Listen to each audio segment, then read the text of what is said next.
La paz de Cristo, hermanos. Feliz domingo. Hoy el Señor nos regala una palabra bellísima.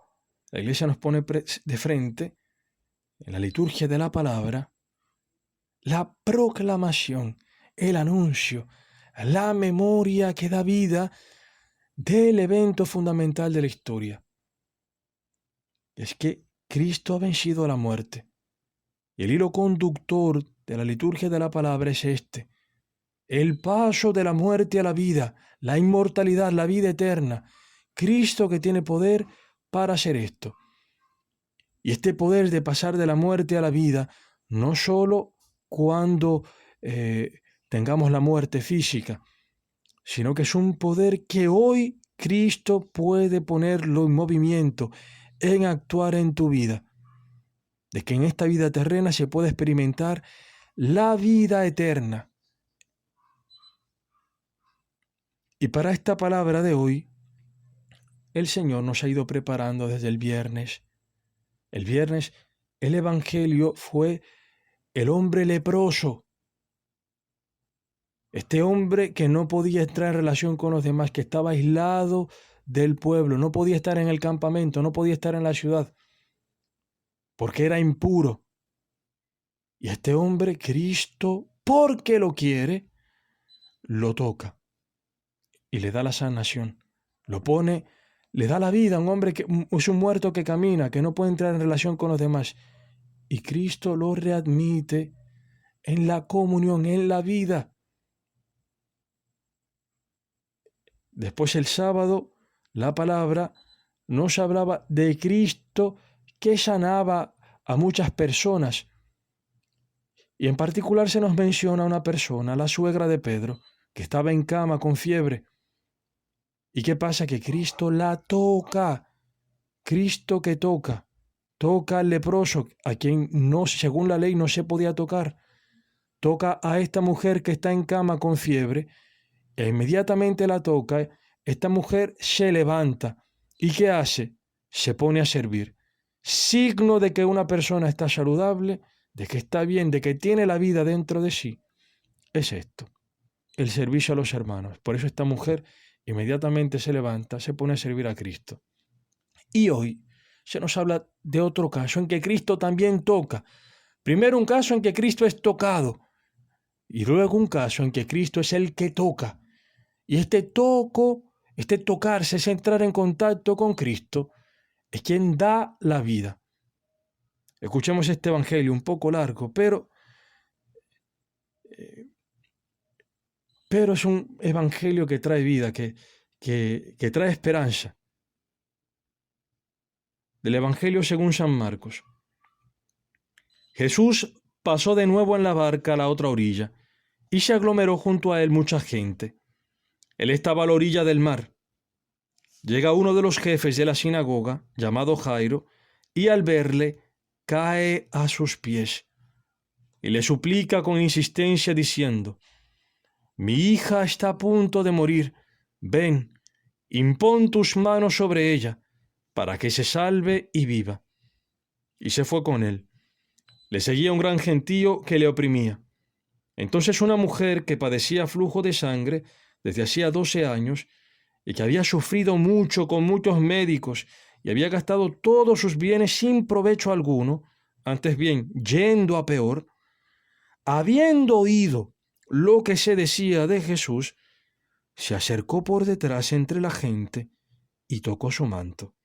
Pues decía: «Si logro tocar, aunque solo sea sus vestidos, me salvaré». Inmediatamente se le secó la fuente de sangre y sintió en su cuerpo que quedaba sana del mal. Al instante Jesús, dándose cuenta de la fuerza que había salido de él, se volvió entre la gente y decía: «¿Quién me ha tocado los vestidos?». Sus discípulos les contestaron: «¿Estás viendo que la gente te oprime y preguntas: ¿quién me ha tocado?». Pero él miraba a su alrededor para descubrir a la que lo había hecho. Entonces la mujer, viendo lo que le había sucedido, se acercó atemorizada y temblorosa, se postró ante él y le contó toda la verdad. él le dijo: Hija, tu fe te ha salvado, vete en paz y queda curada de tu enfermedad. Mientras estaba hablando, llegan de la casa del jefe de la sinagoga unos diciendo: Tu hija ha muerto, ¿a qué molestar ya al maestro? Jesús, que oyó lo que habían dicho, dice al jefe de la sinagoga: No temas, solamente ten fe. Y no permitió que nadie le acompañara, a no ser Pedro, Santiago y Juan, el hermano de Santiago. Llegan a la casa del jefe de la sinagoga y observa el alboroto, unos que lloraban y otros que daban grandes alaridos. Entra y les dice: ¿Por qué os alborotáis y lloráis? La niña no ha muerto, está dormida. Y se burlaban de él. Pero él, después de echar fuera a todos, toma consigo al padre de la niña, a la madre y a los suyos, y entra donde estaba la niña. Y tomando la niña de la mano, le dice: Talitá cum, que quiere decir: muchacha, a ti te digo, levántate. La muchacha se levantó al instante y se puso a andar, pues tenía 12 años. Quedaron fuera de sí, llenos de estupor, y les insistió mucho en que nadie lo supiera, y les dijo que le dieran a ella de comer. Palabra del Señor. Gloria a ti, Señor Jesús. Hermanos, antes de decirles brevemente una palabra sobre este evangelio, les menciono un poco las lecturas demás lecturas de la liturgia de la palabra. La primera cosa que la Iglesia hoy proclamó fue el libro de las sabidurías, que dice una cosa bellísima: que Dios ha creado al hombre para la inmortalidad, para la incorruptibilidad. Lo creó todo para que subsistiera. Si tú hoy estás vivo, dale gracias a Dios, porque Dios te está amando. El hecho de que estás vivo es porque Dios, en su misericordia, en su amor, permite que tú hoy vivas. Y este libro dice una cosa bellísima e importantísima. Dice que la justicia es inmortal. Quien vive, quien practica la justicia, adquiere la vida eterna, tiene la vida eterna. ¿Y qué es la justicia? La justicia es buscar a Dios con un corazón sincero, encontrarse con el Señor, conocer a Dios. Dice el libro de la sabiduría: conocerte a ti es justicia consumada, y reconocer tu poder es la raíz de la inmortalidad. ¿Y qué es conocer? Para el sentido bíblico, conocer es entrar en relación profunda. Entonces, ¿qué es la justicia? ¿Qué es la inmortalidad? ¿Qué es la vida eterna? La vida eterna es conocer a Dios, entrar en relación con Él. Por eso dice Jesucristo: esta es la vida eterna, que te conozcan a ti, el único Dios verdadero, y al que tú has enviado, Jesucristo. Poder tener a Dios dentro de ti, que Cristo, que el Padre Santo, habiten en tu corazón por medio del Espíritu Santo. Esta es la vida eterna, vivir con Dios, tener esta relación íntima con Él. Esto es la vida eterna. Lo contrario es la muerte. ¿Y qué dice sobre la muerte este libro? Dice: Dios creó al hombre para la inmortalidad.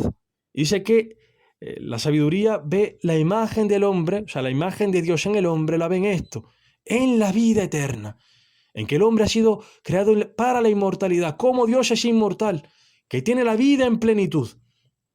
Y Dios ha puesto esta imagen en el hombre: tú vivirás. Y este vivirás es: tú entrarás en relación, tú amarás, tú serás amado, eres amado. Esta es la vida eterna. Y dice este libro: pero la muerte entró en el mundo por envidia del diablo, y la experimentan sus secuaces. ¿Qué es el diablo? El diablo es el Satán, aquel que acusa a los elegidos de Dios, que acusa al hombre de frente a Dios: mira mira sus pecados. Y el diablo, que es la palabra que usa el griego para traducir el Satán, es el divisor, aquel que crea división, que no quiere la comunión del hombre con Dios y del hombre con el hombre, sino que busca esta muerte. ¿Qué es la muerte al final? la ruptura de las relaciones. Primero de la relación con Dios, de la relación con los demás y la relación con uno mismo, con la vocación que uno tiene al amar. Y esto es lo que hace el demonio, alejar al hombre de Dios para que experimente primeramente espiritualmente la muerte y por último la corrupción, la muerte física y la muerte eterna, el infierno. Esto quiere el demonio. Esta es la muerte, la ruptura de las relaciones con Dios. Y luego se nos presenta a nosotros el Salmo 29, un salmo que es una acción de gracias después de un peligro de muerte, de que Dios salva al hombre que está a punto de morir. Y este salmo dice una cosa bellísima, dice, recordad su santidad con alabanzas. Este hombre que ha gritado a Yahvé estaba en peligro de muerte y Dios lo ha salvado. Y recuerda con alabanza la santidad de Dios, que es una santidad un poco extraña, porque la santidad es aquello que está separado de lo profano, separado de lo impuro, separado del pecado. Nada que sea impuro, nada que no sea santo puede entrar en el cielo. La santidad es el adorno de la casa de Dios. Pero Jesucristo muestra algo que el religioso natural no comprende, que se necesita la fe, que Cristo la manifiesta. ¿Y qué es esto? Que Dios no tiene asco del pecador, que Dios no tiene asco de lo impuro. Lo impuro, para la ley, cuando entraba en contacto con algo, lo hacía impuro. La santidad de Cristo, la santidad de Dios, es una santidad que contagia, que hace santo lo que toca, que hace santo aquello con lo que entra en relación. Por eso este salmista canta esto, recordad su santidad con alabanza, la santidad de Dios, que no tiene asco del leproso, que no tiene asco de esta hemorroísa, una mujer impura, porque cuando la mujer bota la sangre, cuando tiene pérdidas de sangre, que representa la vida, la mujer entra en un estado de impureza, según el Antiguo Testamento, por lo cual no podía ser tocada porque uno se hacía impuro si la tocaba. Y esta hija de Jairo, cuando muere, le dicen, ¿para qué molestar al Señor? Porque si va a tocarla como quiere Jairo, el Señor va a entrar, esta es la mentalidad que tenían, el Señor se va a hacer impuro, porque quien toca a un muerto se hace impuro como impuro es el muerto. Y Cristo manifiesta esta santidad que va más allá de este esquema. Que Cristo no tiene asco, repito, de esto, de la impureza, sino que la santidad de Cristo hace puro a esta hemorroísa, da la vida a esta muerta. En fondo, el Evangelio de hoy nos habla de una cosa importantísima. ¿Cuál es la enfermedad más grande? ¿Cuál es la muerte más de la que todos tenemos que huir? El peligro no es la muerte física. ¿Cuál es el problema fundamental del hombre? Nos recordaba el Papa Francisco esta mañana en el Ángelus. La enfermedad fundamental del hombre, aquello que hace realmente infeliz al hombre, que lo mata dentro, es la falta de amor, la enfermedad de los afectos, la incapacidad de amar, de reconocerse amado y de poder amar. Este es el problema fundamental del hombre. Este hemorroísa tenía 12 años que no podía entrar en relación con nadie. Aquí en este evangelio se nos da una palabra que tiene un sentido también nupcial, de matrimonio. Cristo es el esposo que da la vida. Entrando en relación con él se tiene la vida. Y esta mujer que no podía tener hombre, que no podía meterse en un círculo social porque estaba excluida por su impureza, esta mujer recibe una buena noticia. ¿Y cuál es la buena noticia? Escucha hablar de Jesucristo y se pone en camino detrás de él, porque escuchó una buena noticia. Y junto a la multitud camina detrás de Cristo. Aquí hay un sentido del discipulado, el seguir a Cristo. Y esta mujer cómo había escuchado una palabra y había entrado en este caminar detrás de Cristo, en este discipulado, esta mujer va aprendiendo la obediencia, esta obediencia que salva. ¿Que salva por qué? Porque la obediencia para el cristiano es el actuar de la fe. Lo que salva al hombre, lo que salvó a la hemorroísa, lo que salvó a la hija de Jairo fue la fe. Pero la fe se hace manifiesta, se actúa por medio de la obediencia.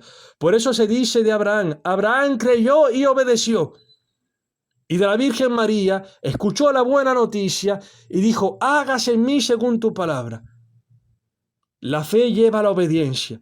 Por eso esta mujer tenía el deseo de tocar, siquiera al menos, la borla del manto de Jesús, las franjas. Quería tocar las filacterias del manto de Jesús. Y esto tiene un significado muy profundo. Las filacterias tenían este sentido. Es un recordar, esto viene de la ley. La ley, cuando se proclama el Shema, el Señor le pide, comanda al pueblo de que tenga recordatorios del Señor atados en su mano, que lo tenga también entre sus ojos en la frente. Y pide también en el libro de los números que se hagan flecos en los bordes de sus vestidos. ¿Y cuál es el sentido de estos bordes, de estos flecos, de las filacterias? El sentido es recordar el Shema, que Dios es uno, único. Recordar que este único Dios es el único que ha salvado a Israel, que ha liberado al pueblo de Egipto y que lo ha introducido en la tierra prometida. Y recordando esto, recordar que Dios le ha dado la libertad y que le ha dado unos mandamientos para mantener a este pueblo en la libertad. Entonces, ver el borde, tocar el borde, es recordar el amor y la salvación de Dios y la promesa de bendición y de victoria para quienes le aman, obedeciendo sus mandatos. Esta mujer está consciente de que obedeciendo es salvada. Toca el borde del manto de Cristo e inmediatamente se sana. Eso es lo que experimenta el cristiano, que en la obediencia experimenta que Dios no lo abandona, que Dios es fiel.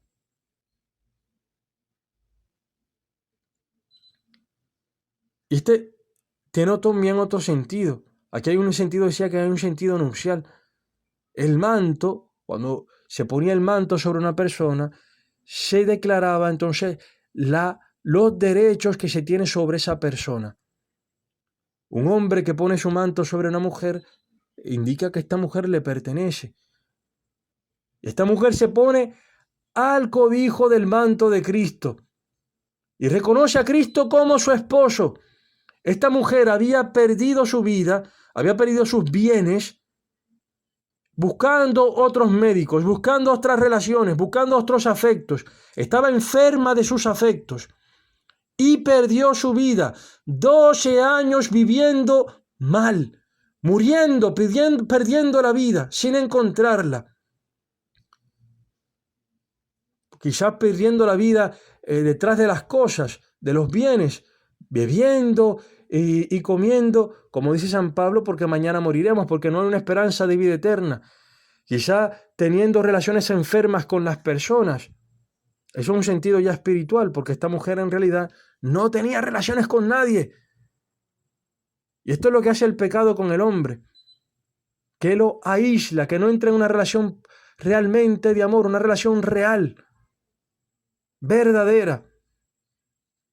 Y Cristo la sana de esto. Entrando en relación con Cristo, con el verdadero esposo, esta mujer es sanada de estos afectos enfermos que tenía. Descubre este amor de Cristo, este amor de Dios, de Yahvé, del único Dios que la ama, que la salva, y entra por eso en obediencia.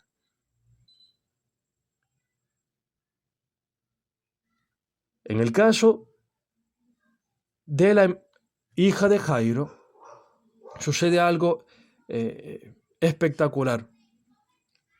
Una era esta mujer que toca a Cristo, tocando a Cristo se salva, porque tiene fe. Aquí es Cristo quien toca a la hija de Jairo, esta muerta que no se debería tocar.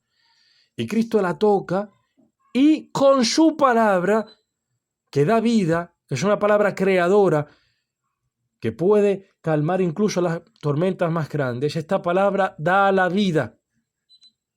Dice Cristo en el Evangelio de Juan, ha llegado ya la hora, estamos en ella, en que los muertos escucharán la voz del Hijo del Hombre y resucitarán.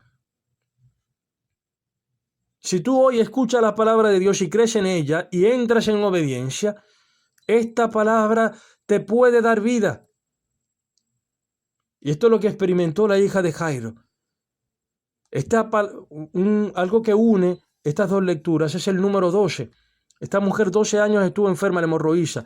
Esta niña, la hija de Jairo, tenía 12 años. Para Israel, el número 12 no solamente indica a Israel, estas dos mujeres, esta mujer adulta y esta niña representan a Israel, representan a la iglesia. Y esta niña que está allí con 12 años, también 12 años es la edad que el pueblo antiguo de Israel consideraba como ya adapta a una mujer para casarse. Aquí hay un trasfondo nupcial. Esta mujer dejó de perder la vida, encontró la vida entrando en relación con Cristo, entrando en esta relación con el único esposo. Esta chica de 12 años tiene la vida, resucita, se levanta porque se ha encontrado con Cristo. Cristo la ha tocado. ¿Y qué dice Cristo? No solamente que la toca, sino que le da la palabra, talitá cum, levántate. Que en griego se usan los dos verbos que indican la resurrección. Niña, resucita, levántate, recibe la vida. ¿Y qué les dice al final a los padres? Denle de comer. ¿Y qué es este denle de comer? Para el cristiano, este comer, este alimentarse, hace referencia a los sacramentos. Y este tocar también hace referencia también a los sacramentos. Cristo ha querido hacerse tocable, comible en los sacramentos. Por eso, la vida cristiana, este crecer en Cristo, este tener la vida dentro de sí, necesita este alimento. Necesita una comunidad en que se pueda caminar detrás de Cristo, como lo hizo esta hemorroísa, que se puso allí a caminar detrás de Cristo y lo tocó desde atrás. Un seguimiento de Cristo, un discipulado y una comunidad en la cual uno pueda alimentarse también, alimentarse de la palabra de Cristo, alimentarse de los sacramentos, tocar allí a Cristo, comer la Eucaristía, tocar incluso a los hermanos. ¿Y dónde se ve que una persona ha recibido la vida, que ha pasado de la muerte a la vida? Se ve en el amor a los hermanos, en que puede amar. Por eso dice San Juan, sabemos que hemos pasado de la muerte a la vida porque amamos a los hermanos. ¿Y dónde se ve que tú amas a un hermano? Que no le cierras las entrañas de misericordia, que si lo ves en necesidad lo ayudas. Como dice la segunda lectura, Cristo se ha hecho pobre para enriquecernos con su pobreza. Es una lectura que llama a socorrer a los hermanos en la necesidad, en este tiempo de pandemia. Si Cristo te ha tocado, si Cristo te ha dado vida, si Él te ha amado, si te ha dirigido una mirada de amor, San Pablo entonces invita a esto. Así como Cristo se ha hecho pobre para enriquecerte, se ha recibido la riqueza de Cristo, el Espíritu Santo, el amor del Padre, se ha recibido la vida, dale al hermano también la ayuda posible con tus bienes materiales, pero también con los bienes espirituales, que se puedan ver los gestos concretos de amor, el tocar, ahora con discernimiento por el tiempo de la pandemia, pero sobre todo también los gestos concretos de caridad, una mirada de amor, el tiempo que se usa con los hermanos, gastar el tiempo con los hermanos, darlo en los hermanos, dar una palabra de amor, ayudar con los propios bienes a quien está peor que uno, rezar por los demás. A esto nos invita San Pablo. Bien, hermanos, me he extendido demasiado.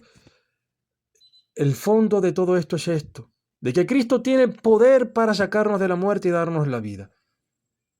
Por eso hoy la cosa importante es esta, poder tocar a Cristo, dejarnos tocar por Él, que toque lo profundo de nuestro corazón, que pueda sanar dentro de nosotros esta necesidad profunda que tenemos de ser amados y de poder amar, de abrir nuestro corazón. Y esto el Señor no solamente que está dispuesto a ayudarnos, sino que en la Iglesia ha predispuesto también comunidades para ayudarnos a nosotros. Es bueno esto, de poder entrar en comunidades concretas que nos puedan ayudar a esto, a poder tocar a Cristo y a tocar a Cristo también en los hermanos. Alabado sea Jesucristo.